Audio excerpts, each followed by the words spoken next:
ဒါကတော့တွင်းဒီတမွာဘူးတွေကနေထုတ်လိုက်တာပေါ့နော်ဒါကျမရဲ့မျက်နှာတစ်ချမ်းစာလောက်တော့ရှိရရှင်အကိတ်မှမျက်နှာထထောင်ကြီးသေးရဲ့တွင်းဒီပါ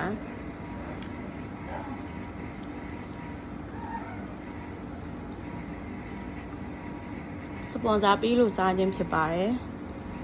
ကိုကကိုဆိုရင်တော့နှမျောပါတယ်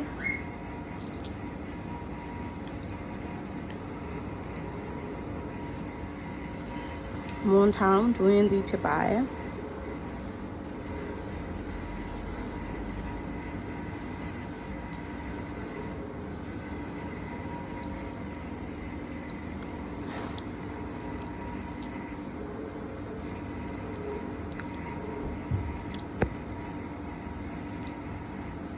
တွင်းဒီတော့မစားသေးချွေးပြန်နေပါပြီ